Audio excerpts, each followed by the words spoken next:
It is Tuesday. Oh, little jam. Corey made me walk. It is 85% humidity. 87% humidity, 87. But only 76 degrees. It's supposed to rain today.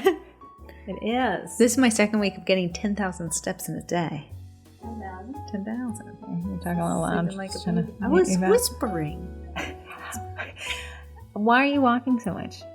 Also, I would like to make an announcement. Corey and I will be quitting sugar cookie marketing and chasing tornadoes. See, I got if you feel it. We did go and see Twisters this weekend in the theaters. Did you go to see Twisters or Glen Powell? I saw Glen Powell and happened to catch Twisters while I was there. Corey got popcorn. That's what I saw. It was a good movie. 10 out of 10. 10 out of 10. But then also you've been walking. So Corey's, this is her new thing. Bribing me with, hey, do you want to go see a movie? But we have to power walk them all fine. Walking in AC, air conditioning. I agree. Is a lot easier than walking in 87% humidity. I'll agree. I'll power walk them all anytime over what we just experienced. Watching. Fun. Oh, yeah. And the smells and shopping with your eyes. So I said, Heather, I will go to the mall with you because Heather loves going to the mall. It's quite the trek for me because I live somewhere away from it. So I said, I'll go if you walk no less than 45 minutes. It was ridiculous. Yeah. So like, Corey's like, okay, put all your stuff in my car. I'll bring one key fob so we can walk with it. So we walk with no things in our hands, no distractions. We're booming and bobbling with people. But then we had to create a skit when we walked past the kiosk salespeople because we were just... It worked. Fishing a we barrel were sweaty going into the movies. And then we were sweaty out of the movie. That said, this is going to be some backstory for what we're going to talk about today. Like 4 years ago. First off, let them know what they're listening to. Me and Corey. Welcome. Now, this is a sugar cookie marketing focused podcast that extrapolates topics from a Facebook group called, you'll never guess, a sugar cookie marketing group. And we're able to talk about it. So Corey's idea was, I listen to a lot of podcasts while I bake. I would like to learn something specific to my business. So why don't we start a podcast? I think this has been going on for over 3 years. The podcast. Is it time to pull the plug? Or are we just talking till there's only one person listening? We're going to talk anyways. We'll record it. We'll bring you guys to lunch. So if you want to learn more, if you want to join that Facebook group, you can join it by, are you letting people in? Slowly but surely. I don't want to do too many people at once, but I also want them to be able to get in for the vending money. For anyone who doesn't realize, when you have group, I think there's like a science, there's like a study behind it. I think it's a science of group dynamics and how groups become almost an entity themselves. When Corey lets in a ton of people at one time, it changes the group dynamics because everyone's got to almost get baptized by fire. Yeah, like they'll come customer bashing, or they're super negative, or their comments are unhelpful. So we don't like to let in like a swarm of people and have like the OGs overwhelmed by run comments and emojis. Anyways, you can join if you'd like, and I guess you'll get in sometime. If you put that you heard about it on the podcast, I already know that you've been baptized by fire, so I'll let you in. You are now. Your assignment is to make somebody else not write the comment run. But 4 years ago, okay, my family loves gift giving. It is their love language. If you believe in that or not, this family and a gift right in line with each other. But Corey and our birthday is in November. My older sister's birthday is in January, and then everybody else's birthday is in February. Oddly, we call it second Christmas because it robs you twice. Yeah, it does. It's really hard to give gifts. And that leaves the rest of the year with just like this gift oasis, not oasis, I'm sorry, desert. Where there is no gift giving. And for a family who loves some gift giving, it's kind of a dry July. So we said, let's do a Christmas in July, just between my sisters and my mom. So there's 4 sisters, 1 mom. And the rules are pretty simple. Everyone has to buy everyone a gift. The cap, you cannot spend more than $50, but you must spend $50 per person. And then reintroduced back again this year, it has to be the same gift given to everybody. So it's not me buying Corey one thing from one store and another sister something from another store. We almost did away with, no one had brought it up. July was ending. So that's why we ended up doing you want to buy the same gift for everybody. I do like taking the person in particular and thinking about Ashley them. nixed that one because she overthinks it, she said. So she said it would be... She still didn't even show up on Saturday with a gift. Ashley, okay, so the thing was, my mom had said, we're not doing it this year. It gets blown out of proportion. Then in the last minute, the Saturday before Christmas in July... Let's do it next week. Okay, so there's no chance to order stuff. That was my older sister. Order something unless you're 2-day prime in it. My older sister turns around and orders something. Of course, it doesn't arrive in time. Anyway, so her gift didn't show up, but we'll do it soon. That said, Corey and I were walking the mall looking for ideas on Sunday. Yeah. Last Sunday. And what did you come up with? Oh, yeah, I love this one. 3 Wick. They were on sale. Bath and Body Works. White Barn. Actually has already released their fall scents. So we said, let's do, you get 3 fall scented candles to burn until the fall, to bring in fall. I love it. So Corey, because they were on sale. They were usually 16. They were 26. They're usually 26 and they were on sale for 16. I know you Bath and Body Workers saying that's not a $12.50. I know. It was on sale the next weekend for that much. But we had to work with what we had. So we each got 3 cents. Yes. My little sister loves Sephora. So she got us a Summer Fridays moisturizer. It was nice. I liked it. Serum. My mom got us, if you guys are into stuffed animals, a jelly cat. Mm-hmm. We each got a jelly cat. Different shapes, so it was still within the parameters of everyone got one. And then a Coudelet facial spray. And then I had this genius idea, my minimalist era, to purchase a consumable. You could jump on my consumable, a candle. I liked a candle because you don't. My big thing is if you give somebody a gift, they have to keep around for the rest of their lives. Looking at you, jelly cats. Then you'll have stuff. And so Corey's like, well, I don't want to give something that somebody's not going to want and have to have it forever. So then you can default to skincare, but we have a lot of skincare. So Corey's like, let me give fall. And I want to do it in a consumable. That's a candle, which means once you consume it, it is done, but it has an ending. Yeah. Loved it. Summer's a consumable. Mom's is a consumable with the little stuffy. And then Ashley made mocktails to compensate for her lack of gifting. Yeah. And then I said, you know what? There's this really fancy chocolate shop that opened up at the mall. What is it called? Läderach. Läderach. I don't know. I think it's German, but I'm not sure. Yeah, I did take a German class. Yeah. And you have to pronounce every letter. That's why There's German was. So Läderach. Yeah, so I think you had to have the sound of it. There's 2 dots above the A. That's all I know. I said, can you say this out loud before we say it wrong? So it was this, and the wild thing about it, and the presentation of this chocolate shop, it took over an old Godiva shop, but it made a custom built. It must be quite a chain of chocolate shops because it was very beautiful. In the window, they have these giant chocolate sheets poured. Like a slab of chocolate. Yeah, and they're, stacked high, and then they're all different flavors. But that is, it stops you because you've never seen a chocolate slab. Yeah. So that's what we want to talk about today because it was expensive. It ended up spending $250 in just chocolate. And what I walked out with, you're like, wow, you spent money on a lot of stuff, and the chocolate was good.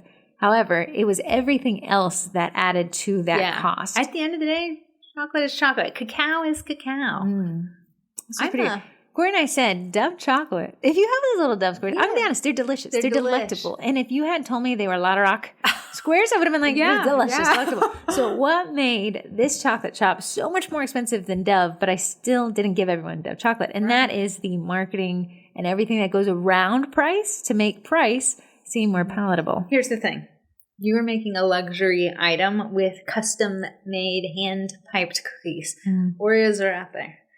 People can eat an Oreo, and it will still fill your stomach as much as a custom-made sugar. Yeah, I want to tell you, if I'd showed up to Christmas in July Saturday with Dove 4 bags of Dove chocolates, although delectable and probably more chocolate per person, I would have been banned. You as the gift giver would have felt inadequate. Yes. And it wouldn't have made the $50 threshold either. Right. So I needed this luxury chocolate, but we talked about it through our power walking of the mall about what made that feel that I wasn't highway robbed. When in reality, it definitely was. We almost felt like this is a giftable gift I'm proud of giving. And we walked through how Läderach made that happen. Yeah.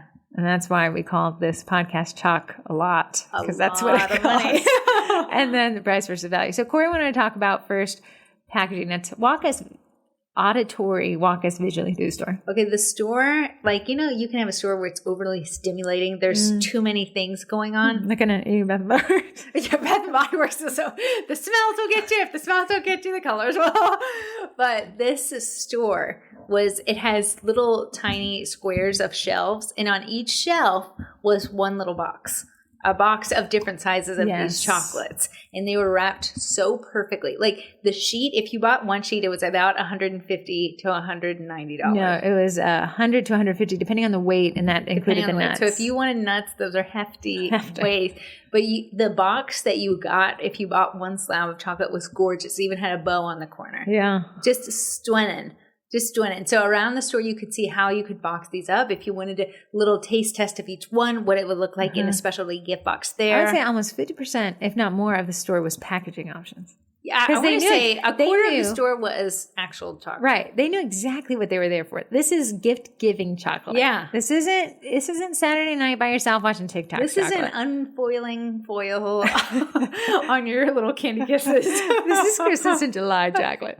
So the packaging were right there. If anything, the packaging allowed me to visualize how this gift was going to be given. Because I said to Corey, if there's no packaging options, how am I going to gift this without it looking weird? And I said, there's no way they don't have something fancy for the amount of money they're asking. Mm-hmm. And it blown away because Corey and I had only walked past the store. We'd never gone inside. But when you go inside, you're like, oh, there's so many packaging options to really make me look great. Yeah. Moving on, controversial topic here. Samples. There's a guy that takes one of those sheets of chocolates and breaks it up. None of them are the same size. Like it's just chocolate where you're like, wow, this is so custom that even the samples are just randomly sized. And he holds them on a wooden, not a plate, it's a platter. And he's wearing an apron. Like a charcuterie board. It is. And he lets you just take the chocolate. And then everybody walks by. He's like, would you like a piece of chocolate? And in what world can you say no to that? Corey, I even said, don't. We're about to eat. And she said, no, I must. I said, I have to. Every time we walk past that chocolate store, they have one of those planks, slabs of chocolate broken up into samples, and people are just stopping and stopping and stopping. Here's the thing. We walked past the window a million times, but I wasn't able to taste it from the window. To have a little taste test of what that chocolate tasted like with the fancy nuts inside, I was like, wow, this is nice. This is very nice. Even if it wasn't the presentation of that chocolate, the man standing in this custom apron. He had a custom apron, dressed in white and black. He looked as fancy as the packaging. This is a really small chocolate shop, by the way. It's not a very expansive store. He's standing right up front, and they have full-on windows, so we can see behind him is all this chocolate, which I don't think is actually made in that store. No. But it makes you feel like it almost It felt like you could have made it in that store. So the samples, and I know people are like, no, samples, they eat into your bottom line. It is the only reason that store has people in it. The samples. Here's the thing. The reason why they can afford to do samples is because of the astronomical to the price of that price of the chocolate. So if he gives me a sample and I turn around and buy a sheet, that sample's done been paid for because his prices are so high. This company's prices are so high that the sample is a given. This is getting people into the door. And, when they don't have the sample guy out front, there's nobody in the store. When they have the sample guy up front, you can't get into the store. If he has a sample guy, people like to go places where other people are.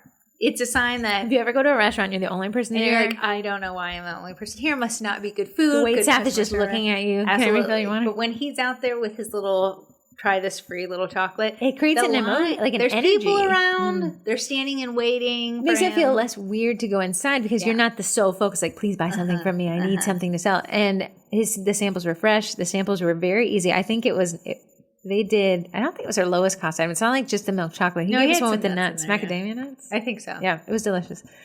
So we had, to put it in perspective, we had walked by 3 different mall trips, 3 different times we grabbed samples. Yeah. Before we converted into a sale. Mm-hmm. So now a lot of people think like, oh, people are just trying to steal from you samples and eat your food and steal from you and eat their lunch. Or these samples don't work. People are just taking the samples. It took us 3 sample runs to convert into, and I ended up spending $250 from 3 little morsels of chocolate.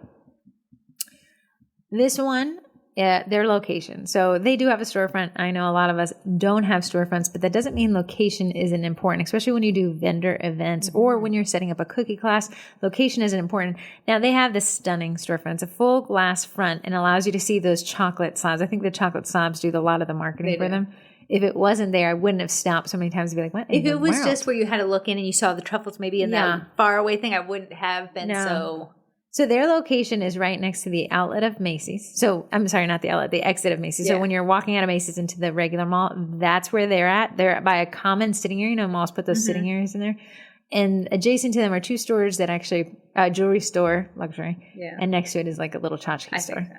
Across the thing is a gelato shop. Yeah. That just opened. So, but their storefront is in a place where it's easy to park and get into. It's also by a general entrance to the mall. Yeah, so a high traffic area. So they're getting people right when they walk in.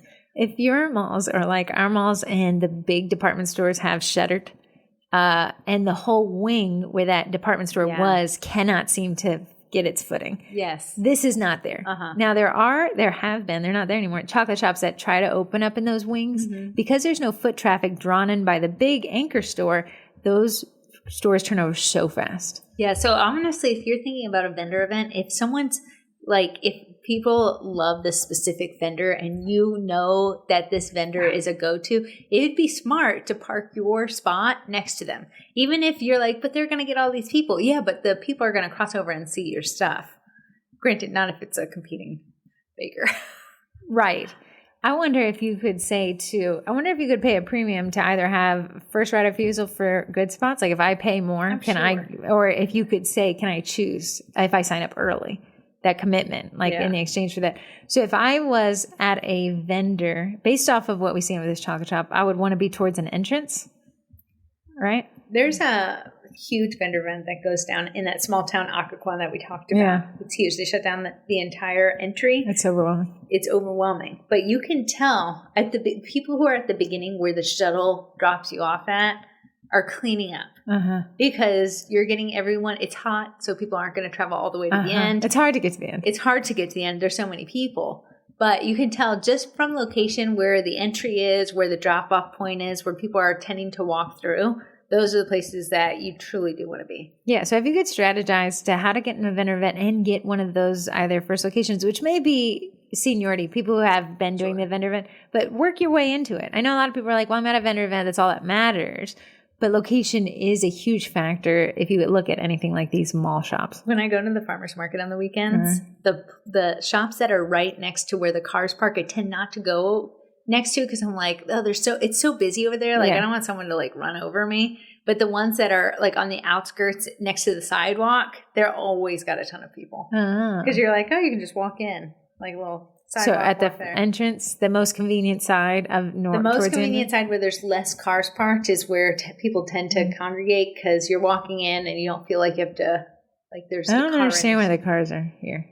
The cars park, it's in a parking lot. Okay. So the cars park right next to the people's tents. Oh, really? Yeah. But those ones are always like less gotten to because like the cars are just surrounding it. It's just chaotic. Oh, really? That's so crazy that they set it up that way. But I guess it is in the parking lot that it shares.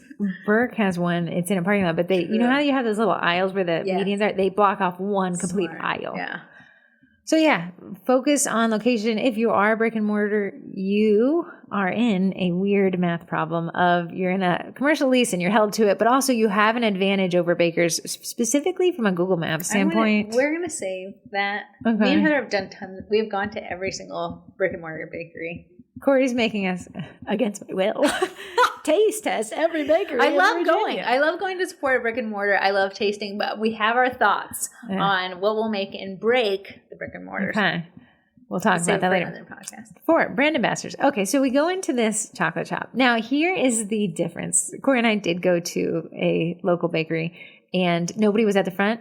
Actually, if I'm honest, we went to a Sweet Frog, and he had like when you tap your card so people just know that there's a human being that needs to pay? Yeah, and I was like, when we were at, of course, it's Sweet Frog, and it was frozen yogurt for $2, but we were like, hello, hello, my ice cream's kind of melting. Can I pay? Yeah. This place had these people.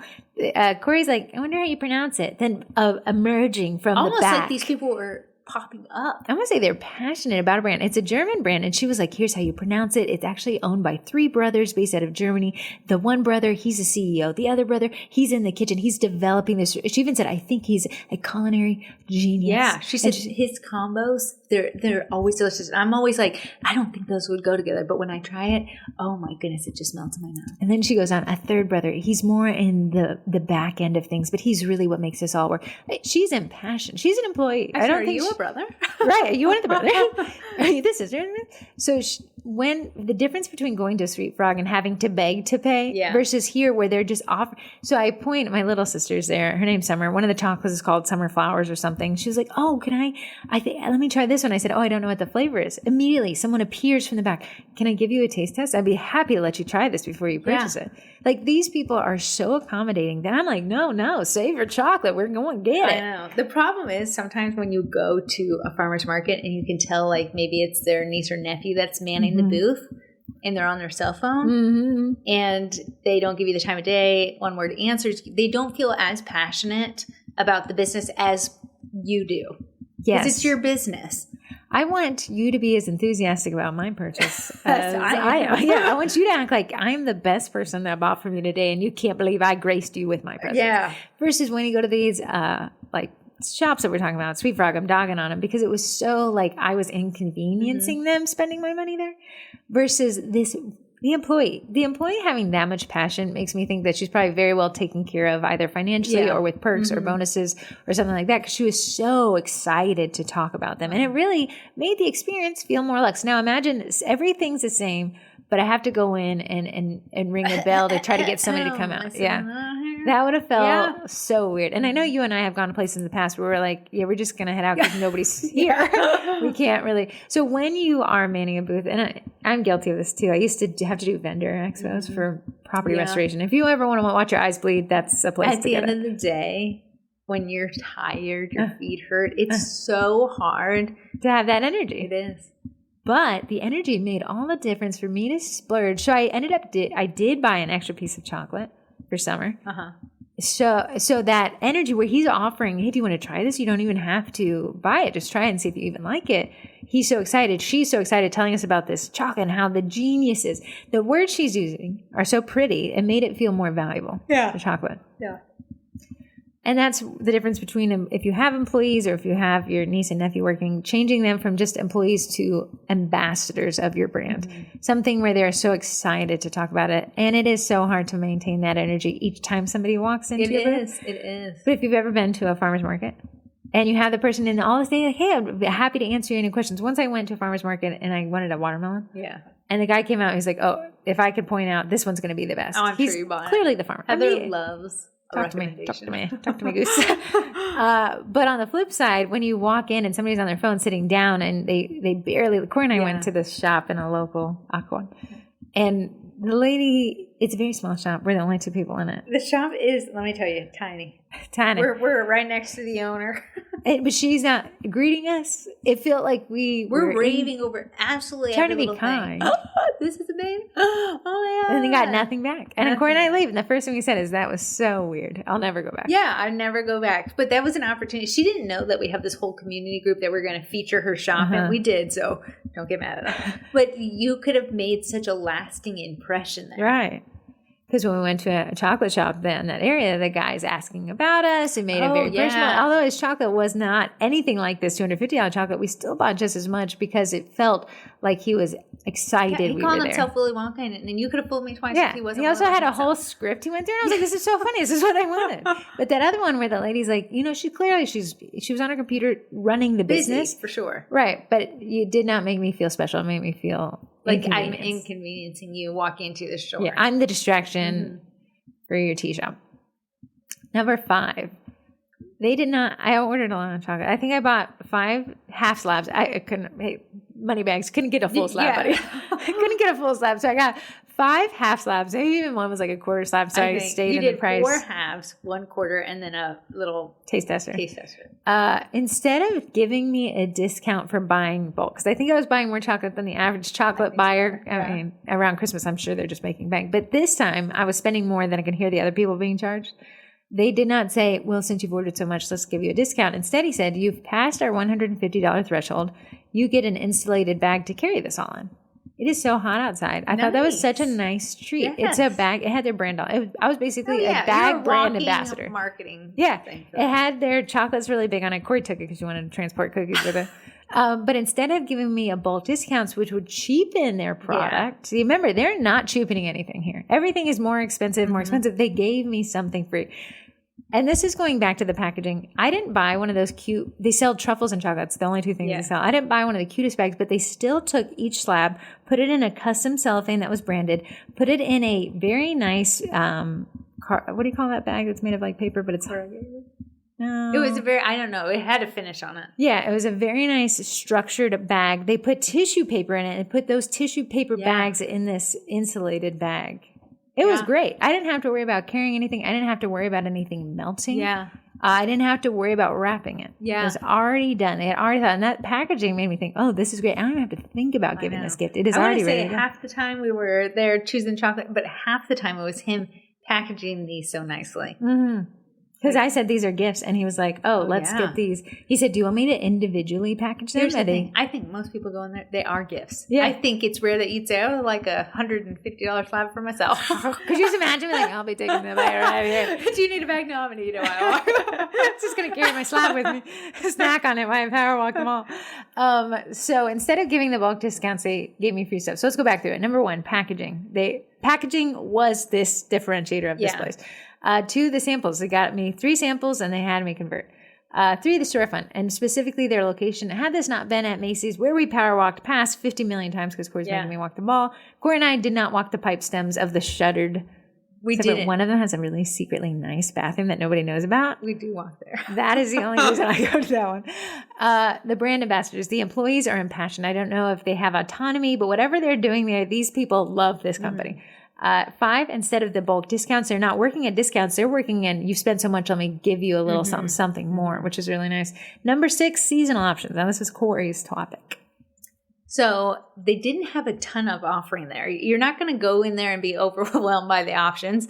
They had, I think, 6 chocolate choices, and it was like, they had raspberry. I ended up getting salted caramel, which turned out to be the best. It did turn out to be the best. Cornflakes. They didn't have so much that you were like, oh my goodness, I feel overwhelmed in here. I can't make a decision because there's so many choices. But instead, they were like, here's our seasonal flavor, the summer flower. I think chocolate. That was a seasonal one. A seasonal one. But then on the wall, you could see that they had different ones throughout the year. So I was like, oh man, I really wonder how that one would taste, whatever the next season was. Mm-hmm. So it got me thinking, what if I came back next time, I could get this seasonal flavor. So instead of analysis paralysis by offering everything all at once all the time, they said, here's our 7 slabs. I think what, 7 or 8 slabs, 10 slabs? I want to say the biggest thing that I see an issue at farmers markets is when you have this chalkboard. The chalkboard has so many options on it. The writing is so tiny. I'm like, I don't even think I could read it. Like I'm trying to read it from afar because I don't want you to think I'm interested before I can see what you have. You have so many options. I can't read your little chalkboard sign. So I end up just getting overwhelmed. I'm like, I don't want to get in there and then like not like something. Chick-fil-A lost its footing as the number 1 fast food restaurant. However, it's held the thing for 9 years or something ridiculous, right? So I was reading an article about why they think Chick-fil-A dominated for so long in a world of ever-changing options and new, Chipotle balls. And they were like, they have per chain, fast food chain, they have the least amount of options. And they said that means that they can turn people over really quick because I think it was only 12 things. Yeah. And they said that you come in, there's 12 options. You know exactly what you want. You know exactly what you're getting. You're in and out, on with life. I will say I've never been to a Cafe Rio before. I ended up at one against my will. I went to go get sushi, but it was closed. Went to a Cafe Rio. There were so many options. I ended up getting just a cheese quesadilla, and it was so underwhelming. I'm like, I'll never go back. So many options. There was probably so many amazing options, but I felt so overwhelmed. I didn't want to make a little bowl that I didn't like. Yeah, and I know people are like, well, the options are great, but when you're in line at a fast food, you feel a slight pressure. You feel a slight pressure. You got to get in. Mm-hmm. They're looking at you. They got their spoons ready. Like, what do you want, girl? So that's that. And there's many podcasts we've done on choice analysis. But I like instead of being like, this flavor didn't sell well, so we're discontinuing it. Changing it to, we're only offering, gingerbread around. Oh, yeah. You do some fall. I do. I say, macarons, pumpkin spice only comes around on pumpkins. And it gives people something to anticipate. When I hear that I can't get something all year, when I finally can get it, because Corey and I were pining for, we scoured Bath & Body Works for their fall sets. That white barn section where you're paying a premium because it's so well branded. To kind of get this limited edition stuff. And that limited FOMO, it all works together to really channel people, but it also keeps your ingredients cost down. Because here's the thing. When someone orders a little pumpkin, they want a pumpkin cookie. Okay. Totally fine. But you're not going to make 50 pumpkin cookies, they're ordering maybe 1 to 2 dozen. What happens to the pumpkin slab of dough? Well, it's going to sit in your freezer, degrade. It's not as quality. You're thinking, but I sold it. I sold pumpkin in spring. I think in the long con, though, when you go out to throw out that dough because it's expired or whatever happens to dough when you leave it in the freezer for too long, it's not fresh. You're risking your brand reputation. How long can dough last frozen? Like 5 months. Oh, my goodness. But go right ahead. I know, but then you're like, is it as good? Right? I don't know. You're saying, but I made the sale, girls. I made the sale. But how much did we lose in trying to secure that sale? What we don't realize, even though you made that sale, how many people didn't buy because they were overwhelmed with the choices? Now, if you take a tip from this expensive chocolate place, they had these 8 slabs that constantly some retire. When something, I had bought these earbuds 9 years ago. They're from Jabra. Yeah. Okay, I bought them refurbished on eBay from the Jabra store on eBay. I think they were $100. I cannot get these things to break. I have taken them to every gym I have ever been to. I've taken them on airplanes. I've thrown them in my purse. You know when something gets lost at the bottom of your purse and it's just getting pummeled? And then it gets found and then it gets lost. Yeah. For 9 years, these things have been through the ringer. They refuse to break. But I read an article today that Jabra is pulling out of the consumer market, which means I won't be able to get them. Here's the thing. Heather's Jabras are not broken, but she said, I think I have to get another pair. What a crazy consumer's mindset. But I'm like, they're so great. I can't get the ones I have to break, but what if they break and I don't have this option anymore? Because when if Jabra never pulled out of the consumer market, I'd never be convinced that I need to buy some right now because I know they're always there. And that's the same with the seasonality of goods is like when it's going away, that feeling, that's why everyone's like, when I posted that I'm booked, I get more leads because we're very loss averse. Yeah. Humans are. We're very loss averse. We don't want to lose out on our opportunities for things. That's why on Etsy and Amazon, it'll be like, quick, add this to your cart. There's only 14 left. Etsy's like, 2 people are looking at this and there's only 1. I better get it. I wanted to buy a t-shirt the other day. I wanted it to be on sale. Yeah, for the gym. Remember, I'm sweating it out. But when I go to the website, of course, it's like just a common popular store at the mall. It was like 25 million people are looking at this, and we had 5 left. I was like, I got to buy it. Then I was buying something the other day, and they're like, your cart expires in 5 minutes. Please make your purchase. I know, that was very crazy. Yeah, those are all those things that tap into that loss aversion of humanity, and that's what the seasonality of flavors and product offerings can do for you. One, limit how much you got to spend, limit how much ingredients you got to keep on yourself, but also get people to, oh my goodness, she's doing it with pumpkin spice. She never does it. Starbucks. I'm sure they could carry pumpkin spice all year round. I'm sure. We wait with bated breath for them to do that pumpkin spice latte, and then everyone starts posting the pictures. It's the biggest. Like one time, I ordered like a basic fall girl. I went and ordered a pumpkin spice latte, and she was like, "What would you like?" And I was like, "It's a pumpkin spice latte," and she giggled, like because I was one of many that day. I went by you. But yeah, seasonal options are a really great way to create, not only clean up your kitchen, but also create FOMO. I think it's a great idea. So they're not going to sell that summer chocolate midwinter. They won't. You could tell it was limited edition in every way. It literally had flower petals in it. One thing I thought was really interesting. Okay, so I'm picking these chocolates, right? But they have gift sets ready to go. So I said, well, what if I wanted to try everything? They have a gift set of every chocolate cut into very small squares so you could taste test the lineup. It was ready to go. So I actually bought one of those for my grandmother and my aunt so they could taste it as well. Yeah. It made it really easy to go in and buy without having to talk to anybody. Now I'm buying all this other custom stuff or whatever, but that was a really nice option. It was cutely packaged, ready to be gifted. Yeah. It was not giftable. A snack. It was a gift. And I thought was a really nice option. Ready to go presets. Like, would you offer that? I know you don't do stuff I know at farmers market people have things ready to go. Like you could get a cinnamon roll or a pack of cinnamon rolls ready to go. Just put in the oven. Nice. Now, could you package them as a pre-made gift? Like this was made to be given to somebody else. I'm sure you absolutely could. I think that's it. Corey and I were talking about it.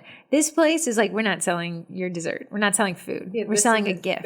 Like it was very clear that this wasn't just food. Like your custom cookies, you're not selling something to fill somebody up. Yeah, you're not a part of the food pyramid. You're a part of the gifting pyramid. Yeah, you're a part of the party event budget. Yes. To show off. You're not a snack for the event planner. You are the gift for coming. Your cookies won't be on the kids' table. Yeah. So that's why Corey's like, wow, it's so interesting because none of that was priced like we're not talking about calories. We're not talking about anything. We're talking about what packaging is best for this gift that you're giving. Yeah. And that's why we say you're not an Oreo. Oreos are amazing and I love them. You are not a food group. You're a gift. You're What's a boutique. funny is we said while we were at the chocolate place, that would be the best gift to give to a boss, someone that's very hard to buy for. And that's true because someone actually bought Eddie printed cookies for their boss for their 10-year anniversary. Because what else do you get? What do you get? They have everything. But then you could say, well, give them a bag of Dove chocolate. They could get more chocolate that way. But they'd be like, that's not the gift. The Dove chocolate is my Saturday night cheat. Running into CVS. Yeah, absolutely. And it's so interesting how the brain So if you're like, well, I'm going to price myself affordably so people can eat this, you're in the wrong you're working against yourself because the custom made thing takes forever. Yeah. It's not like you're just, shoving a plop of buttercream on there like crumble cookies is. You're taking like 40 minutes to make one cookie. Crumble Cookies knows you're going to your car to eat it. Absolutely. They know that it's going to be someone on TikTok saying, it's their Crumble Cookies of the week. Yeah. So Crumble Cookies goes out of its way to make things easy to eat. I mean, they're just dripping everywhere. They're delicious. But you know that little thing that cuts them into slices? Yeah. That's what this place wasn't saying, hey, Hanger, here's some. Do you need a to-go slicer for your chocolate? It was like, enjoy handing this to somebody else. Did I say limited options? You did. What was it? There was another reason. Because we had seasonal options. Oh, seasonal. I'm sorry. That was kind of the same thing. But limited options, they didn't have 50 million things to choose from. So there's another chocolate shop in the mall. It's actually a candy store, chocolate shop, macarons, cake balls. It's a chain. But it does so much. So I wouldn't go there to buy chocolate. What was that one? The place with the cute gummy bears. Yes. I forget what it's called. Mm-hmm. I can't remember. Lolly and Pop. Yes. Which is so cute if you've ever been to Lolly and Pop. It's a cute store. Yeah. But you're eating that stuff. Like, I'm Corn eating it iron. as soon as You're like, do you want us to tie these up? No. I said, I'll be My hand will be in there as I'm walking across the store eating it. So because that Lolly and Pops is a candy store, they sell things. They sell a lot of kid stuff so kids can eat. A lot of toy kind of candy, like it's in a little tin. Scoop it yourself. Cute. There's no impassioned employees there. Mm-hmm. They're there to get you in and out so you can get to snacking. But on the flip side, this place only gave us so little. It was truffles and chocolate slabs. Yeah. I did catch a little pre-made popcorn dipped in chocolate in the back, but it wasn't even in the display. No. So there was really at most 3 options of things you could buy there. And I think sometimes when we think like the more I offer, cakes, breads, macarons, more people are going to come and buy. I'm going to make more money. But here's the thing: it's going to stretch you so thin. Be a master of one instead of a joker of all. What is that? You're very close, but it's starting me off from the real one. Jack of all trades, master of none. Okay. But you can say, if I offer this, I saw someone selling this, people were buying it. So then you offer it, but you're maybe not the best at it because you haven't given it the time of day. Mm-hmm. Then it cheapens your brand because it's maybe not the best tasting. Your macarons are... But you're like, but I made the sale. But look at, if we take a note from the place I just dropped, some serious coin, they were like, we sell 3 things. We sell chocolate slabs. We sell really cute. They sold within the truffles. They sold a lot of different kinds.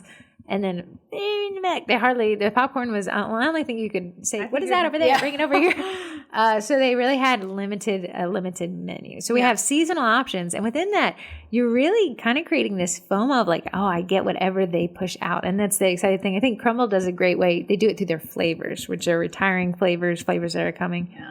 Corey has her theories about Crumble because they've now moved into every other thing. They're chasing everything but the cookie. Yeah. Now you could get like, what was it? They had cake pops. Now they do a lot of cakes. Pies was on the menu. I think when you're big and you franchise and you grow really fast like that, we have shareholders. Once you get to the shareholders, fortunately for home-based bakeries, we can compete on a really niche luxe level. Mm-hmm.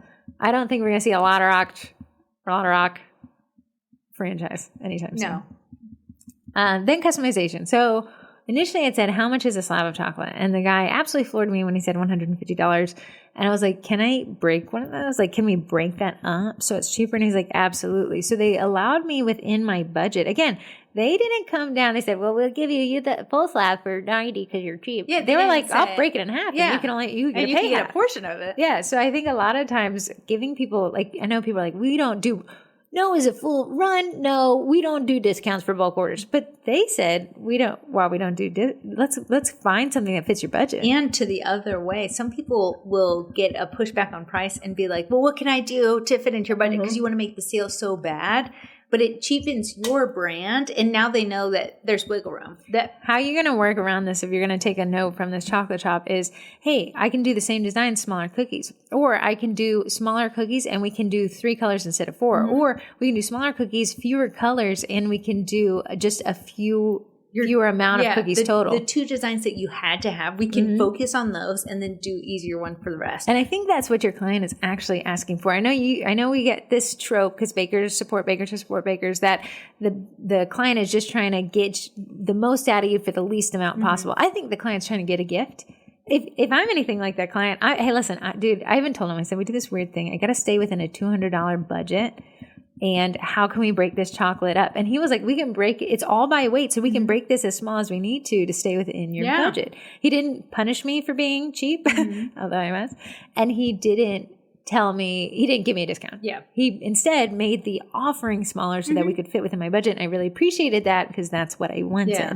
I think a lot of times people will come to bakers wanting to order. They want to order. And it just might be out of, like, people aren't ordering custom cookies every single week. The price is just, you're going to be nailed with the price once in a blue moon. And they're going to be like, oh my gosh, that's a lot of money. And it's not that they think that you're not worth it. It's a lot for their budget. I was floored when I heard that the slab was $150. Yeah. Oh my goodness. Yeah. But your budget being $250, you thought maybe a slab was going to be $50. You had no idea. You've never been to a slab chocolate place in your life. Nobody's like, you idiot. Yeah. You know how much it takes to make this chocolate. Yeah, but once you found out, you're like, oh, wow, okay, can we break it up so it'd be smaller? Okay, yes, okay, now we can make this work. Versus getting offended just because that you were like, oh my God. Yeah. That $150 chocolate. The Cookie College talked in the Cookie College Facebook group. We can get a little bit more into nitty gritty because it's such a smaller group and everyone is there to put their money where their mouth is, and we're here to make money. We're not here to have opinions. We're not here to write the word. I've never seen the word run in that group. Okay, so someone said, it's so interesting. I saw a thread in my local community about balloon arches. And someone went to get a balloon arch for their event, and the balloon archist, if that's what you call him, Archer? The balloon archer took their bow and arrow. No, she said, well, here's the price. And the lady's like, ooh, that's way out of my budget. Instead of working within the budget, which would be fewer balloons and less of an arch, the person posting this said, the lady punished her. The balloon archist punished the client for not understanding where the cost comes from, and turns around and writes this whole post about like, here, you guys are so cheap. Here's why you need to pay this premium. Here's all the work that goes into it. So in the college, the lady writing the post was like, it felt like we were being punished for not having the budget. Chastised. Right. And she was like, it made me feel like I felt like she thought we owed her buying her balloon arches rather than an exciting feature of my event. Yeah. So taking that over here, I know, and she was like, I can't help but think when bakers say like, you guys are cheap and look at how long it takes custom cookies, you're punishing your audience for something they wouldn't know because that's why they've hired you. But you're saying, I'm educating them. The temperament, the tonality of which you write that post, a lot of them come across as like, you idiots, you have no idea how much it costs to make this chocolate slab, and we use the best macadamia nuts in the world, and we make it custom, we fly it from Germany, and you need to buy it from us. Instead, they were like, oh yeah, let's find something that works within your budget. I'd love to work with you. And if you cannot make product and budget match, what I always like to say is like, even if this doesn't fit your budget, I'd love the opportunity to work with you in the future. Because what we've now done is anchored them to where we're at. Absolutely. And now they know the price. Now when they come to you the next time, because they can afford it, they got a bonus, they got a pay raise, they are going to be ready to buy from you because they've already asked you. You didn't make them feel bad about it. Now, there's a way to present like, you get a price objection, which is a very common thing when you have a custom thing. You're like, you know what? I know it's a little out of budget. I can work within a budget, but I want you to know the reason why my these cookies are expensive is because I'm using the highest quality ingredients. I am very good at custom making. We actually get a custom cookie cutter for you. Like, let your mind wander. We can really customize this for you. versus the reason why this is expensive is because I use highest quality ingredients, and that baker over there doesn't. So that's why they don't have to charge the price that I do. Like, here's the thing. You're still charging 20% profit if you're a healthy business. Yeah, we have wiggle room. We ain't want to wiggle. We want to come in with all the features you get, not all the punishments they'll get by not buying from you, right? So again, I wouldn't want to go to this chocolate shop and be like, that's really expensive, and then get penalized for not having the money needed to buy a full slab. Instead, they're like, yeah, chop this up. He literally karate chopped it. Yeah. And I know you hear me and Heather preach, like, they're just not your target audience. We're never like, they're not your target audience and shame them as to why they are not. It's just, you can let someone off the hook. If their budget doesn't allow it, it doesn't mean you're not worth it. It means their budget couldn't come up to that. And we all work within budgets. We go to the grocery store. You're not going to be, come, baby. More. When we go to the grocery store, I see people picking up a watermelon. They're like, oh, how much? Oh, my goodness, $10 for watermelon. Put it back down. We all have budgets in our mind. You find a $10 watermelon, please let me know. They're $20. But we all have budgets in our mind. And for us to be mad when someone has a budget in their mind to us, when we have budgets in our mind to everybody else. We talked about it last week. Toyota doesn't only give you $80,000 options. They have an economy version because they know that within your budget, as long as you're within the brand, we've made the sale.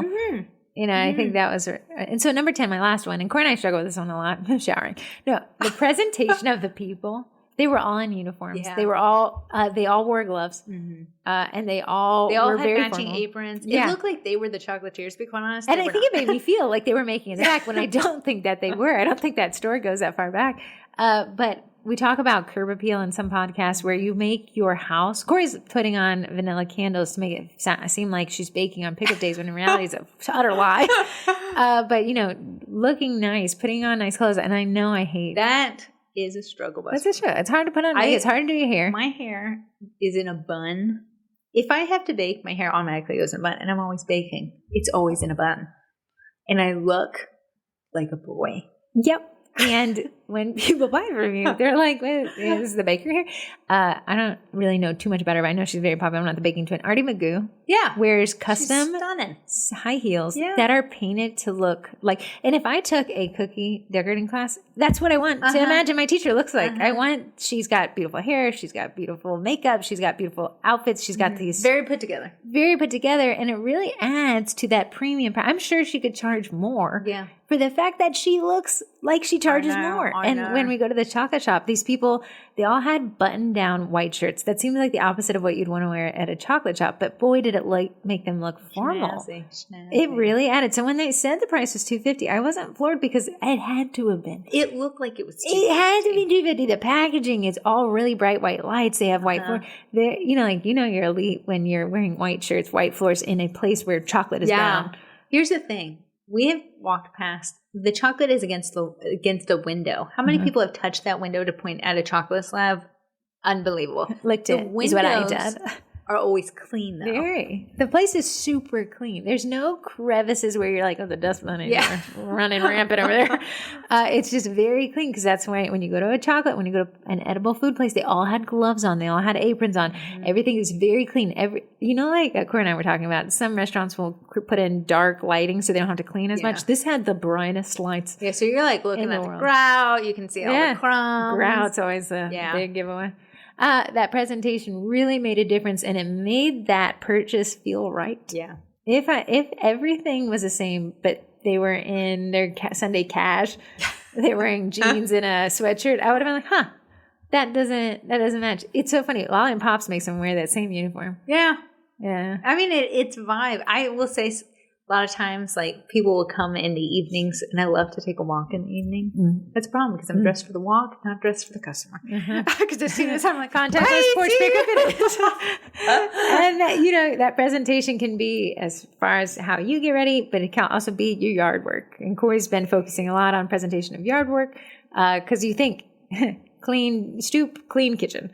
I've never seen hoarder situation, clean kitchen. Yeah, or when you come up and someone's like, oh, don't mind the mess in there. Yeah. Like, does that mean everything's messy in there? Or is there something floating around? So it's just the vibe. I will say I do struggle with getting myself ready. My stoop great, myself not. I worked in property restoration, and how we try to get business was have officials within their industry teach classes. So one of them, it turns out, this area we live in is so populous that they have hoarding task force, which hoarding is now a protected mental disorder. Yeah. No. I thought it was they called it a disease. I think it's disorder.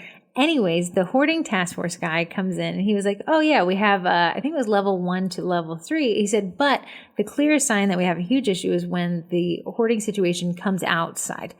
Because he's like, that's indicative of what's behind the closed doors. So I think the same way as what's outside is what we're saying. That's inside times 10. Mm-hmm. So if you have a really messy stoop, if you have a really, well, like their kids are going to be kids. That's one thing. And I agree. And I hate showering. I hate putting on makeup. But we're naturally thinking then what's inside look like. My dog tears up every box.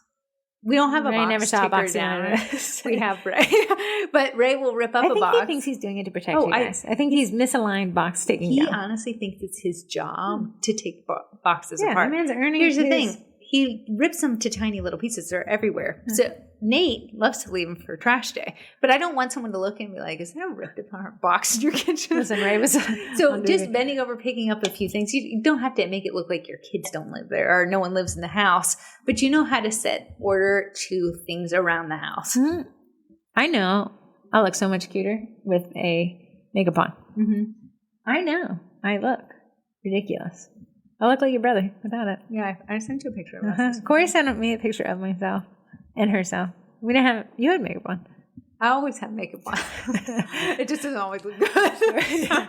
Corey said, Dumb and Dumber in body. And I said, how? Corey said, then how have I even been married twice, let alone once? I said, maybe these boys are blind. I don't know. Because, whoa, that'll humble you. Must be a good baker because it's dumb ways of making. So let's just recap those. My chocolate expenses, your guys' gain. One, packaging this place knocked it. If anything, take the packaging and run with it. That was the biggest lesson. Instead of throwing cookies unbagged because you want to save customers money on doing like the cello bags, which are like a penny a piece, it's not up to your customers to decide what your packaging looks like. It's up to you. Corey said she got this custom box from Miss Cookie Packaging or Cookie Countess. It wasn't a custom box, but it's a big window box. Big window box. So unlike, they have the small window cutouts, which is really nice. Yeah. It's this dozen box. But the whole top is cellophane. And the cookies are one laid flat out. Right. So you see them each. So you see the entire dozen in one glimpse. Yeah. And Corey's like, it's very interesting. It's not my favorite type of box, but it is such a bang for the buck with the client because they get to see their whole set when they come to pick it up. Did you say it was not the cheapest? It wasn't the cheapest, and you have to put it together yourself. It's the only thing. The other bakery box you can buy off Amazon, you pop it open, and it's ready to go. Oh, this one. But you're like putting cookies on top of cookies to make it fit in this 9x9 box. But it was very presentation oriented. Very beautiful to see all the designs, so a customer can truly see, wow, this is what I paid for. If you have a lot of crater and get the small cellophane box, you can see it. Check this out. Have you ever done that? What? Are you guilty of tucking an unfortunate cookie to the sides? Yeah. The best one I did is front and center, man. So packaging 2 samples. I know people are like hit or miss. It sold me. I ended up spending $250. 3 storefront, but really the extrapolation there is a location at events, at venues. If you want a location on Google searches, make is it also feel important. Welcoming. Don't make it feel like this dark little cavern. People it is hot and it is windy. It is blustery. It's everything when you're outside at a vendor event. But people who put the tent signs down so it looks like a dark little cave you have to walk into, I never go because I don't want to be, kidnapped. Kidnapped by the tomatoes. But I know you're just protecting your items from the wind or whatever it could be. It's a balance. Everything is a give and take. Because you're going to say, well, girls, it's melting my ice. Yeah, everything is a compromise. Brand ambassadors. You be your own brand ambassador. Be excited that someone even thought. But there's that. Sometimes when I go into a store, I'm like, please nobody talk to me. Please nobody talk to me. But if nobody talks to me. I'm like, how dare you? Yeah. My money doesn't spend here. I think Bath & Body Works is actually a great example of, hey, guys, do you have any questions? If not, do you want to take a basket? Yeah, Bath & Body Works puts a basket in these people's hands. So they're like, do you need anything? Also, our 3 wicks are on price and then today. they hand do you need a bag? Yeah. It is not. It's not their first rodeo. Instead of discounts for bulk, they gave me free stuff. It really added. They gave me probably a bag that cost them 2 cents. But for me, I was like, oh my goodness, look at my bag. I'm a walking billboard, but look, it's insulated. I love had doing a a baker's dozen. Mostly, they don't even know. I made one extra of the hardest design because I knew I was going to do that. You get that. You got to toot your own horn, though. Corey and I, after we power walked them all, went to lunch, and the waiter was like, hey, just want to let you know the desserts are on my tab. The desserts are all Here's the thing. We could have looked at the receipt and seen that he comped try not the to make a visual with the carnage. But he made sure to say, just so you know, desserts on me. Even though the receipt was right there, he made sure that he said it. We were so appreciative. Of course, his tip was the price of the dessert. Like, we added what we say. Because I wouldn't have known otherwise. So they said, hey, you passed our $150 threshold. We'd love to give you this free bag if you're interested. They even asked me if I'm interested in something free that I earned. Yes.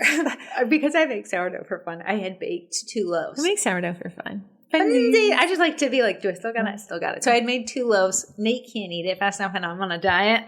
So I said, hey, do you like freshly baked sourdough made with love and kindness? She's like, I love sourdough. I said, I have fresh.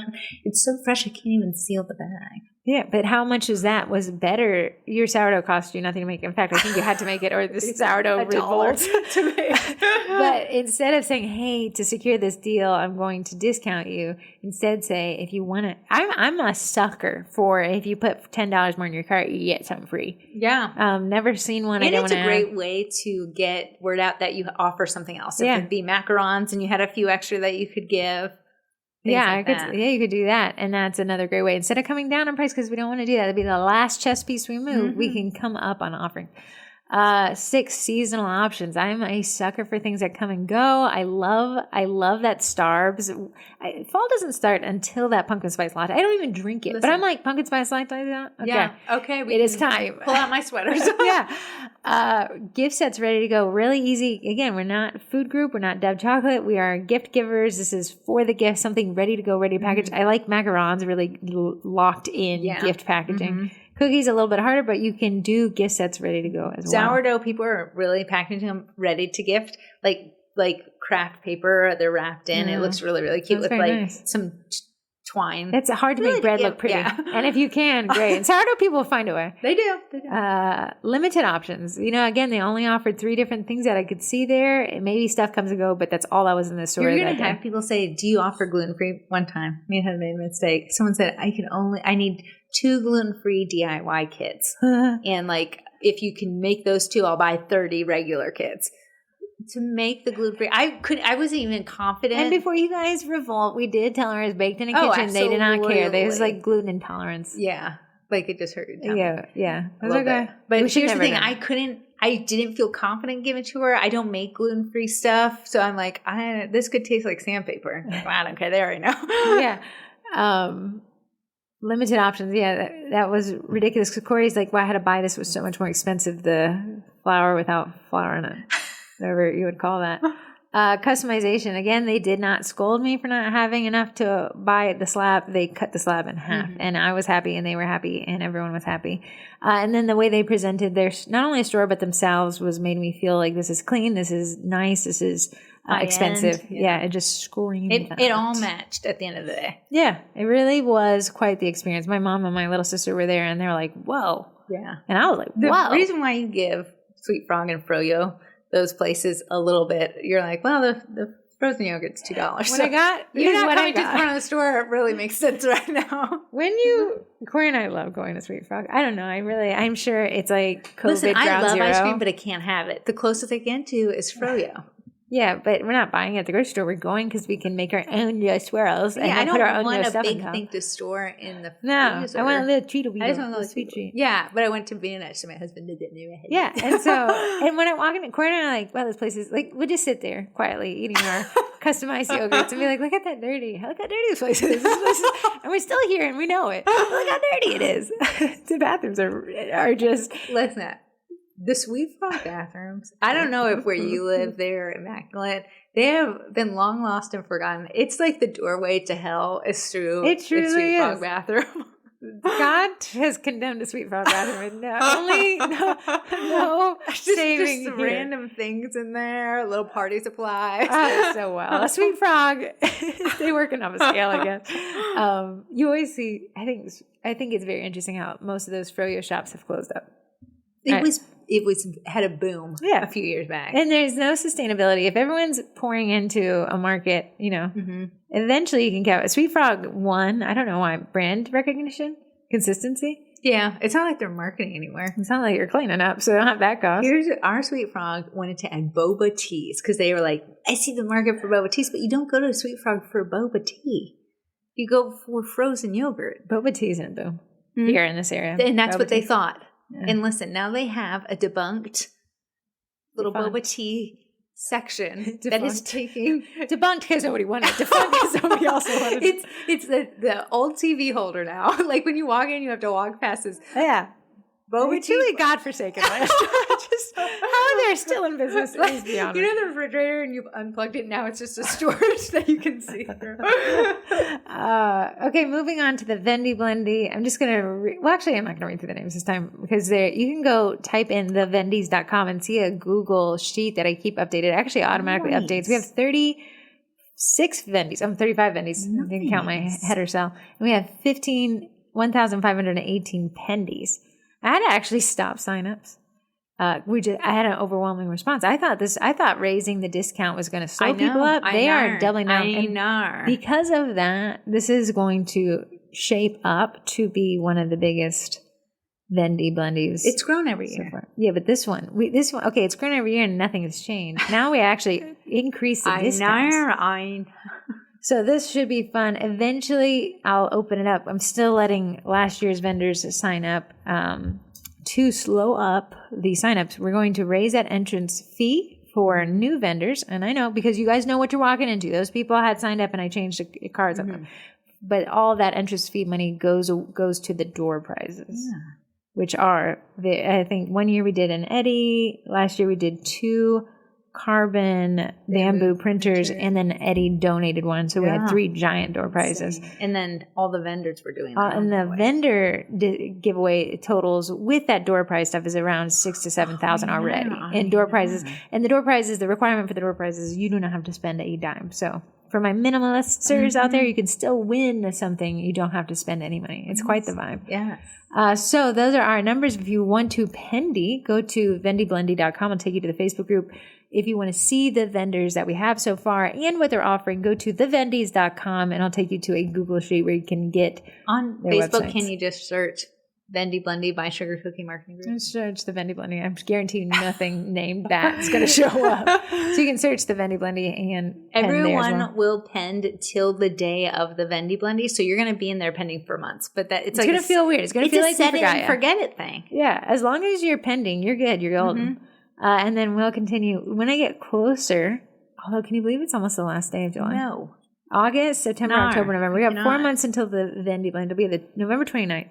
But leading up to that, I'll start telling you about the vendors. I said they had to tell me their 3 most sold items. I'm somebody who likes to see what other people are buying and buy it, right? If that was your number one seller, I want to know. I want to buy it. I don't want to be left out of not having your number one seller. So I'll start making announcement posts and we're going to get closer to that. Kind of give you so you can start stocking their shops. I would if I would be so bold. I'd create my want list. Your needs and your wants. My needs and your wants. They're all needs. Go through your everyone needs first, I have, and any money left over is wants. yeah, that will be that. I was going through Corey and I have a calendar review on the Monday morning marketing meeting with the Miracles, and we are careening towards. So I asked on the Facebook page, if you don't follow the Sugar Cookie Marketing page, I post funny content there. But I did ask, when are people returning to school? And they're returning to school next week. Yeah, I saw someone's like, we're in our 2nd week. That is so crazy. Back to school is so wild. It's so different. It is. Across not only our country, but the Canadians are weighing into. Just so crazy. But that is coming at us. I just want to talk about not offering everything. Archer's school stopped offering high school. So Archer's got to switch schools. But how smart. But she said we couldn't do grades K3 through 12 excellently, but we can do K3 through 8th. And I said, I get it. As a business owner and a baker, I get that you can't offer everything and be great at everything. So offer what you can and be great at that. Not agree. Maywall. What? Not Maywall. I don't know where I'm just going to go. Yeah, I wonder what you're going to do. Smart though. You sell what you're good at. Wild to do that the week before school starts. I know. That has been on your brain. Brain. Yeah, because I was going to sign him up this week. Yeah. Like, I gotta sign him up. Crazy. What were you going to say? The cookie collage. Oh, yeah. We're doing the countdown first. And I was saying, like, CookieCon is in September. It's only a month and change away. Yeah. So if you want to go to a happy hour, Heather Campbell Berkshire is a sponsor of that happy hour. Her and Kim Mimsim are putting that happy hour on. Corey and I won't make it, but they live in Texas. They know Texas. Mm-hmm. They're hosting that happy hour. And she also is a Disney and Universal trip planner, and that includes the boats as well. So if you want more information on Heather Campbell Berkshire, she actually has taught a ton of Facebook Lives in the group, but you can snag her gingerbread Facebook Live, but you can also contact her. I put all that information in that event. Mm-hmm. So if you go to the events tab in the group, that's the next upcoming event. Nice. I was cleaning up the pin posts. We never did a collab this year. Because of how they Instagram changed it. But what a bum. Mm-hmm. Can we not switch it to a Facebook page? I don't know. Because it's going to be crazy because people are going to come up with how their to do it, right. business page on another business, and people are going to get mad at me. Oh, yeah. Mm-hmm. We do that on the Instagram collabs. You said you had to be fine with it. I think it's different. I think people treat Facebook and Instagram differently. Last year, that was my memories. We're like, hey, this is what you were doing last year. You photoshopped every pumpkin, over hundreds of pumpkins into a pumpkin field. Like that. It took so much work. People were like, where is it? I'm dying over here. I'm trying to remove backgrounds and everything. We did collab last year. Was it called the Pumpkin Patch? It had some cute name. Jack-o'-lantern. It was funny. I can't remember what it was. But the requirement was make a pumpkin, put him on a white background, because we were going to Photoshop every pumpkin into a pumpkin field. Heather didn't know, but so many people delivered on their pumpkins. Mostly, and I want to call you out on this. You guys used a background remover and just did some stuff you had done years ago, which is fine. Not the goal. But okay. Anyways, that was fun. So we haven't done a collab since I was thinking about that. We'll have to think. Tell us about the Cookie College. The Cookie College, if you're wondering, Heather mentioned it a little bit earlier in the podcast.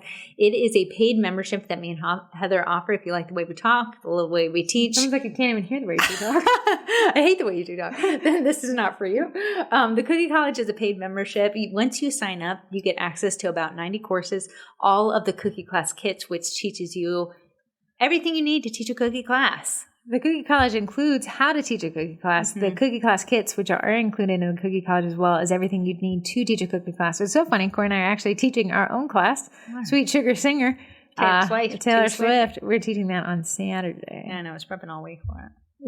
I've made hell on earth week because I got to get we're having Cat's class, Cat's class kit. Yeah. That drops this week. I got to get that a month ago. It's all on me. I brick by brick, I've built this whole week, right?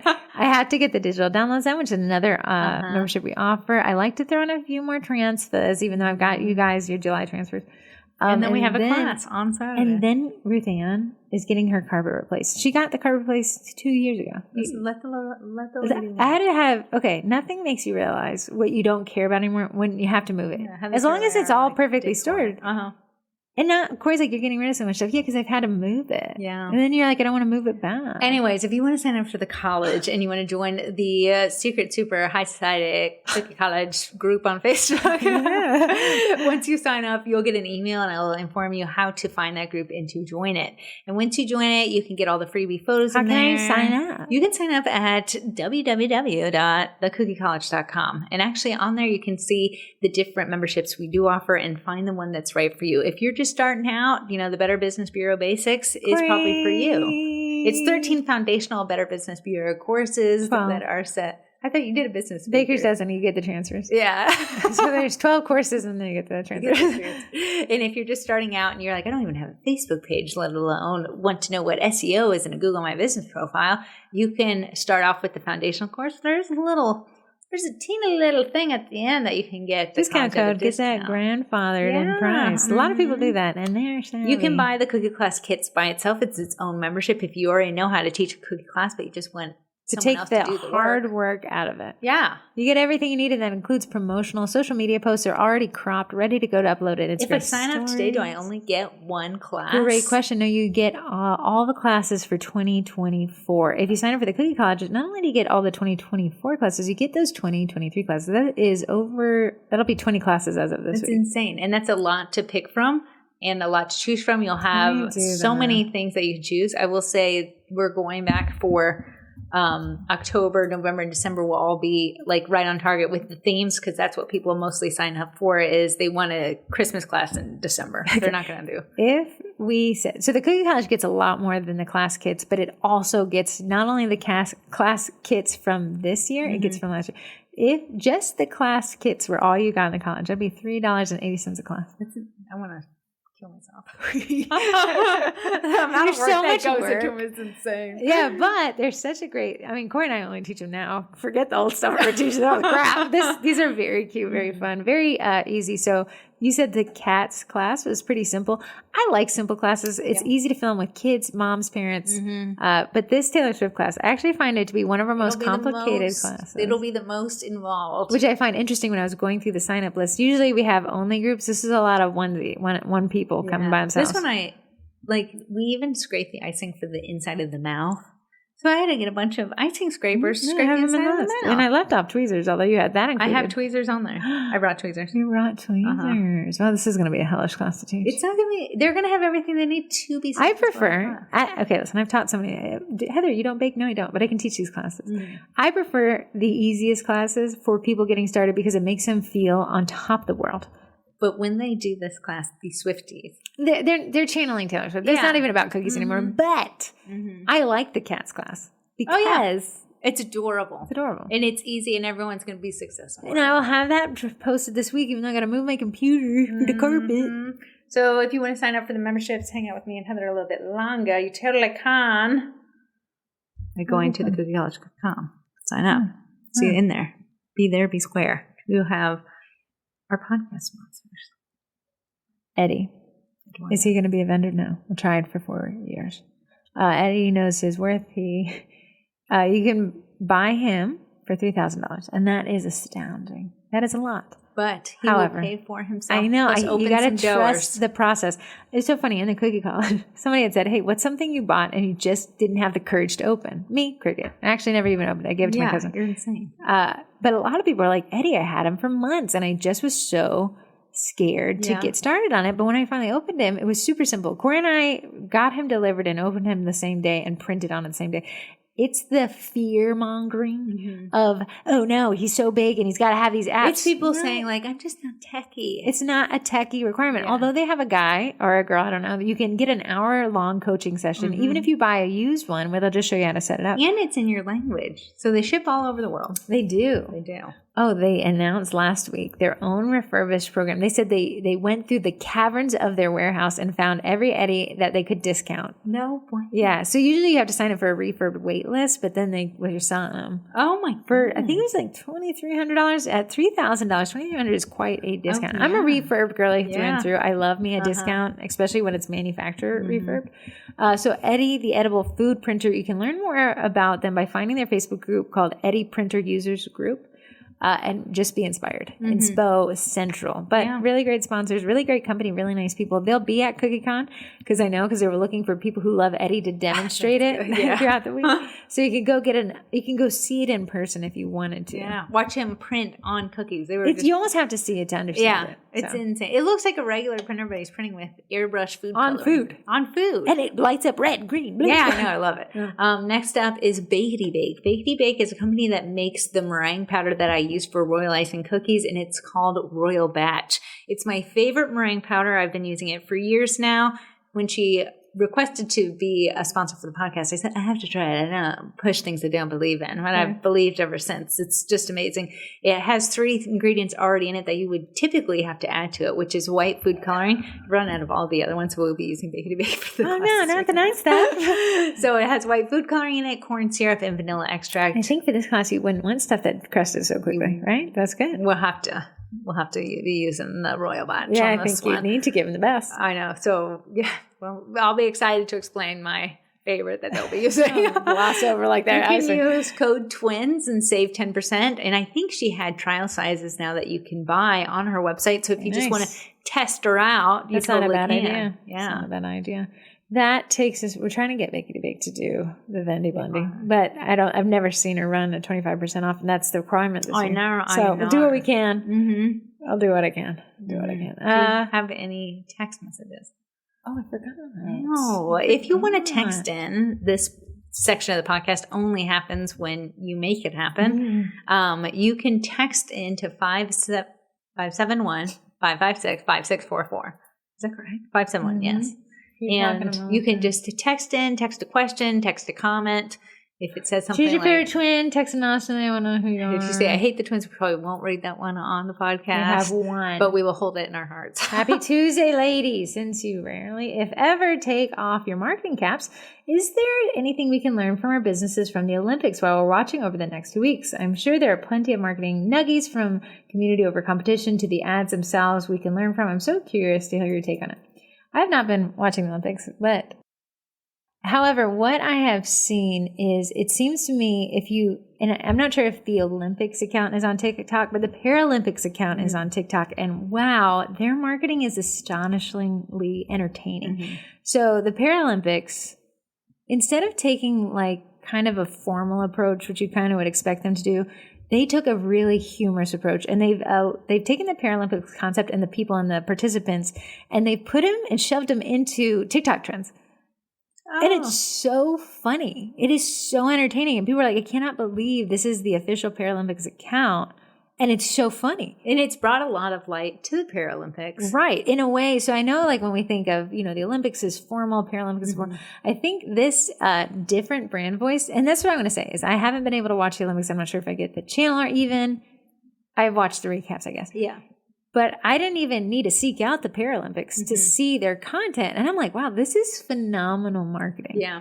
And I think that's where we can have like, Corey and I obviously really like humor in branding because it allows you to be more friendly. It allows you to enter. So, okay, let's pretend you had a landscaping company. That is boring. We all know what landscaping is.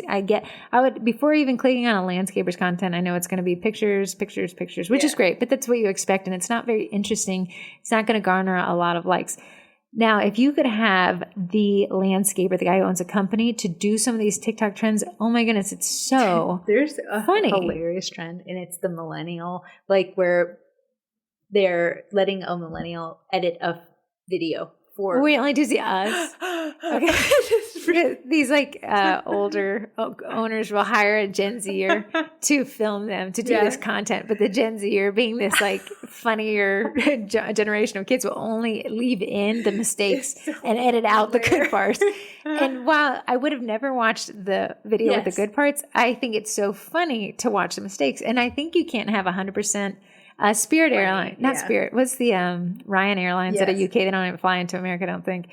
They have only, how do you make a cheap budget airline entertaining at all? Instead of saying like, well, we don't allow carry-ons because they just said we don't allow carry-ons, but you're still going to fly with us because you want, because you're cheap. And I think that humor is what, specifically from the Paralympics, we can really take into there and make it. I'm sure this will be a topic of our lunch conversation, so I'll be able to bring it. Sorry, we did not think that. That's a great question, though. And that is the only text we have. All right. Do you have a Twinterest? Do I have a Twinterest? Do you have one? You should talk about your little furniture movers. That was a breeze. Yeah. They're not anything new, but okay. I needed to move. Frankly, the snakes are heavy. Because that's his whole life is in this glass and his body luxury apartment. Yeah, he weighs 15 pounds. And that was the last time I weighed him 5 years ago. So maybe he weighs 20 pounds. I said to Ruth Ann, I said, well, I'm going to move some of the furniture. Because the carpet people said we will not touch an animal, even in a tank. Maybe. Specifically said we will not touch tanks. So I guess they're like, okay. So I was like, Corey, I need to move the furniture, but if we get these furniture sliders, and Ruth Ann's like, what are furniture sliders? I'm sorry, it was a whole aisle at Walmart. Yeah. It's not even a new thing. Have you not seen them before? I'm too cheap to buy them. But that was a dream right there. So you put them... Here's the thing. What are you going to do after you move the furniture back in? Just have these furniture sliders? laying around. I'm going to donate those. But you just these little plastic pucks with one side is kind of like a rubbery, so your furniture sits on the rubber side, and then the plastic side slide. Dream. But then they have hardwood. They had not only carpet, they had hardwood ones. Yeah, it was like gliding on butter. Basically, really made. Yeah, so I said to Corey, like, don't think this is going to be hard to move the snakes. We're not carrying them. We're just sliding them around. That snake has never moved a day in the 4 years. Definitely. So now my snakes are sleeping with the cat tonight. My twin twist is, nothing is as easy as it looks. The reason why I got into cookies is because you guys made... I can't believe you sent my twin twist to be carpet sliders. I'm so proud. You made the videos of royal icing cookies look easy, and you trapped us in it. I started mandala dot art this past week. Sorry. You folks out there, there's additives that you guys are adding to the But you knew the cookie world, the sourdough world, they're all the same thing. It can never just be easy. It's never easy, man. If it was easy, nobody would do it. You know what's easy? Coloring books. I'll get you one, but nobody wants to say I colored in a book. So I'm so like, do I want to dive into this mandala art? If you guys have these in your area, I'm not sure. We just live in a very crowded area. They like your county or your city rocks. And so I live in Fairfax. Rock project. Yeah. So ours is Fairfax Rocks. But you paint rocks and you leave them around in various places to spark joy. And when you find a rock, then you get to post it in Fairfax Rocks or Woodward Rocks. Anyways, Corey's been leaving her mandala rocks. I know people are like, no, like this is a pagan religion. I know they're like, oh, cool, painted rock. Somebody did a Batman one. They found it at Berkeley. Yeah, that was pretty cute. So I hid one in cut down tree trunks. Are you supposed to put them in a weird? I think they're supposed to be along a path, and then when you can just see the top of them. Sometimes I see them on the back sides of mailboxes, like the wood spokes. I think that's an easy way to put them and someone can find I always thought someone was like displaying their personal artwork. I didn't realize it was a hidden gem. Mom found one on a walk and took it home with her. Yeah, she's like, I thought we were supposed to keep them. I think you're supposed to put them out there. At the end of the day, it's just rock. Granted, these are ceramic painted rocks, so it's not a true rock. If you dropped them, it's going to go into a million pieces. Yeah. I don't think you count that, but... Huh? It is literally. It isn't called Fairfax Ceramics. Listen, I need it was Fairfax Rocks. I need a circular. I think you can do mandalas on those glossy rocks. Good enough landscaping rocks to do something that's not on a perfect circle currently. So I'm like, did you get to add it? I did. You little when I couldn't sleep spender. The other night, I got targeted, and this lady just doing the best mandala dot art. Soothing. Add to cart pie. Soothing. My new thing on TikTok. One, I accidentally got my algorithm dialed into decluttering, destashing. I really like watching people declutter, but cleaning out hoarding situations still can't break away from I've watched all the seasons. I know it's great. It's a great thing to watch. It makes me want to clean up. Mm-hmm. It does. I know what I hoard. Candles was a big one for a long time. Well, yeah. Okay, and I was proud of you. When we were buying Corey's Christmas in July thing, I said, "Are you going to get yourself some?" And she said, "No, I got to burn through what I have." Mm-hmm. How many do you have left? Still a bunch. Oh. Some of them were gifts. Okay. But I am burning reckless abandon. You have to burn one all the way through before you open it. Oh, yeah, absolutely. Did you have half burners? Did you have ones that you just barely burnt? No. Good. No, I'm burning through them, so I don't have the half burning through them. How many do you have left? Give me a numerical value. I want to say 7. Oh, okay. I thought you were going to say 70. No, just 7. Which prior Corey of many moons ago would have had 23. Really? Yeah. And they would have been all half burned. I think in your 30s, at least my family, I think you switch from I like to treat myself all the time, buy these little things, to I need to put this in my high yield savings account so I can make some money back. Sometimes when I think about getting something, I think about the issue I'm going to have storing it so I don't see it. And there's a mental wrestling that I do. Like, I didn't want to buy the additive. It's a big old job. Yeah. Because you got to put it somewhere. You got to put it somewhere. I like the Minimalist podcast. I've listened to the meat and potatoes of it, so I don't listen to it anymore. However, if it's something you wanted to journey down, I think that is a great podcast. This is their challenge. And I get why it works. He says, pack up your whole house as if you're moving. A lot of us would be like, absolutely not, I'm out. Because just having to move this one office, I was like, this is ridiculous. Because he says, and then only unpack the things that you need in the next 3 months. Whatever's still in those boxes is stuff you're ready to donate. Also, it's in the box because you didn't use it. When I moved from my last house. I didn't see it. It changed my life. I witnessed it. You did away with a lot of stuff. So, but have you learned a lesson? Yeah, now everything, I don't buy it so much because I wrestle with the fact of where will this go? Yeah. Fight back free space. Fight for your free space. Yeah. And I think you're going to find out that your brain kind of mirrors the way you keep your house. And the less things you have in your house, the less your brain is taken up with space. Visual noise, people don't understand, but to look at a massive mess, it is overstimulating. It's overwhelming. So your inclination is like, let me put it in a bin so I don't see it, but you still have it. So it's so funny. It doesn't matter how much I donate or get rid of or scrap. Ruth Ann will still say you have a lot of stuff. I'm like, woman, I live out of one cupboard. I don't even think that you have a lot of stuff. I don't. But she was looking at this and she was like, you have a lot of stuff. And I said, I know why you're saying that because I only use clear bins now. Bins of sin are no more. If they're clear, then I get to see what's in there and I got to take accountability every time I open it. But I was looking at those shelves I moved out to get the carpet done. That's all work stuff. Like if we didn't work, I would just donate them. I will say my neighbor lived in her townhouse 26 years. That's a lot. And she said, yeah, we're planning to move in 2 years. I said, which one? To the right? The one who's been there the longest. No way. Retiring. You could buy that house.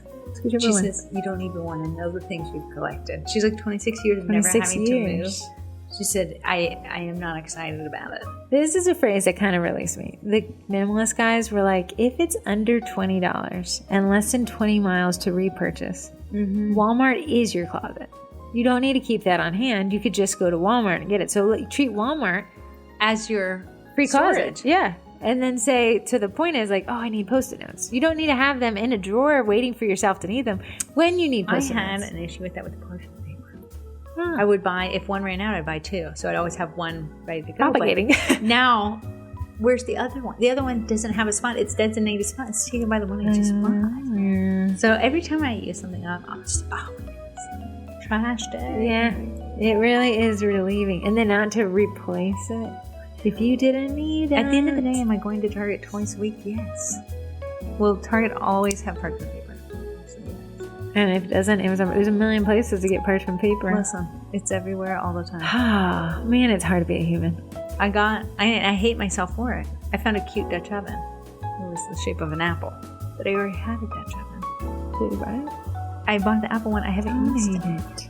Nobody. Now there's money behind.